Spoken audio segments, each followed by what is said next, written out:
아, 나 때는 안 오시겠지, 내 후대 때나 내 다음 세대 때 오시겠지. 여러분, 이렇게 아니란 생각으로 신앙생활 하다가는요, 원수에게 먹이받게 되지 못하는 겁니다.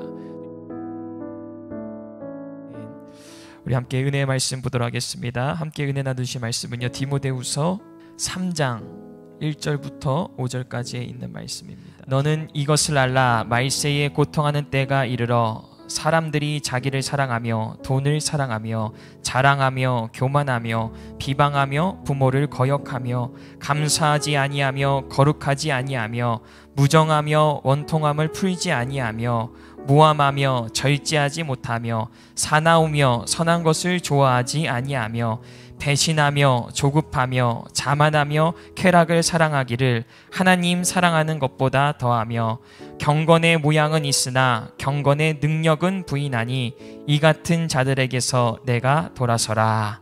아멘. 아멘. 우리 온라인으로 예배 드리시는 분들도 저를 보시면서 우리 한 번 더 인사하겠습니다. 주님의 이름으로 축복합니다. 제가 습관처럼 항상 하는 일이 있습니다. 제가 잠들기 전에 꼭 세계면 뉴스를 제가 꼭 확인하고 자요.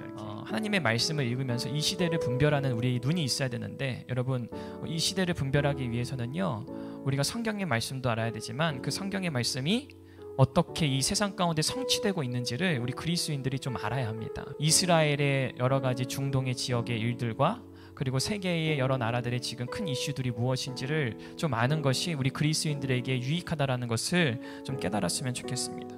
지금 전 세계적으로 가장 큰 이슈가 되는 문제가 뭐죠? 코로나죠, 코로나. 그렇죠? 그런데 요즘 들어서 가장 이슈가 되는 또 그런 뉴스가 있습니다. 중동 평화협정 조약이에요. 중동 평화협정 조약 들어보셨습니까? 중동의 이슬람 국가에 이렇게 포위되어 있는 나라가 있어요. 어떤 나라예요? 성경에 나온 이스라엘이죠. 이스라엘이 1948년 5월에 팔레스타인 지금 지역, 지금 이스라엘 그 나라가 이제 건국이 되는데, 당시에 이스라엘과 중동에 있던 이슬람 국가들이 전쟁을 이제 벌이게 되는데, 결국은 이스라엘이 전쟁에 승리해서 지금의 이스라엘의 땅을 차지하게 되고 그것을 살게 된 것이죠.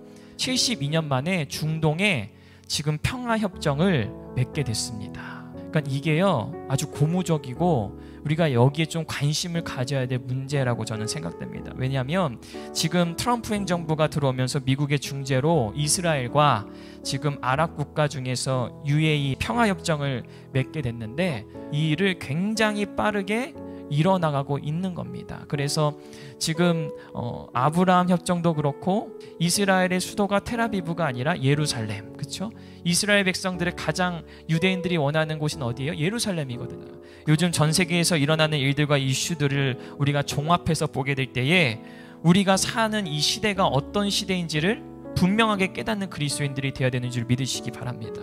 여러분, 내가 오늘 이 땅 가운데서 살아갈 때요, 내가 사는 이 시대에 주님 다시 오실 것이고 예수님 이 땅 가운데 오신다는 그 믿음을 가지고 그리스도인들이 살아야 되는 줄 믿으시기 바랍니다. 아, 나 때는 안 오시겠지, 내 후대 때나 내 다음 세대 때 오시겠지. 여러분, 이렇게 아니란 생각으로 신앙생활 하다가는요, 원수에게 먹이받게 되지 못하는 겁니다.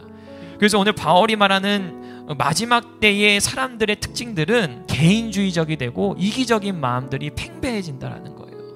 그러니까 그리스도임에도 불구하고 내가 하나님을 섬깁니다, 예수님을 믿습니다라고 얘기하면서 두 주인을 섬긴다는 거죠. 여러분, 제가 오늘 이 달을 은혜의 달로 선포하고 이 어려운 이 시대 가운데에 은혜의 사람들이 은혜의 말을 해야 됩니다라고 제가 계속 선포드렸습니다. 하나님의 말씀을 대언하는 사람들이 돼야 된다라고 말씀을 드렸어요. 근데 여러분, 그러기 위해서 내가 무엇을 알아야 되느냐?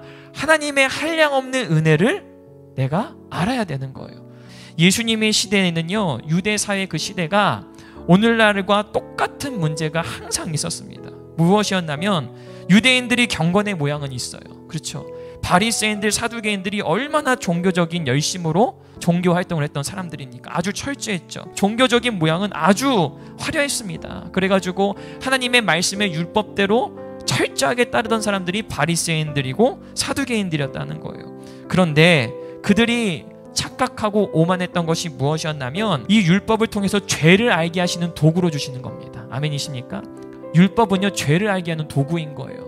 이 하나님의 말씀으로 그러니까 다른 사람을 굉장히 정죄하고 억압하고 그리고 그 사람을 올가매는 그런 도구로 사용했던 겁니다. 그러니까 하나님의 말씀을 가지고도 잘못 오용해버린 거죠.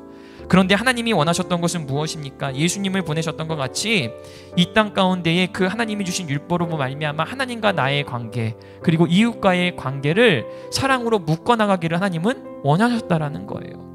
그래서 저와 여러분에게 오늘 이 시대 가운데에 정말 경건의 모양은 있지만 경건하지 않은 자들처럼 살아가서는 안 됩니다. 그 경건의 능력을 사랑하는 자들이 되어야 되는 줄 믿습니다. 그 자리를 떠나는 그리스도인들이 되시기 바랍니다. 음란의 자리를 떠나는 그리스도인들이 되시기 바랍니다. 이 시대 가운데에 경건의 모양을 잃어버릴까 봐 하나님의 얼굴을 구하고 하나님 앞에 기도할 수 있는 그런 마음을 가진 그리스도인 되기를 주님의 이름으로 간절히 바랍니다. 우리 이 시간 함께 기도하겠습니다.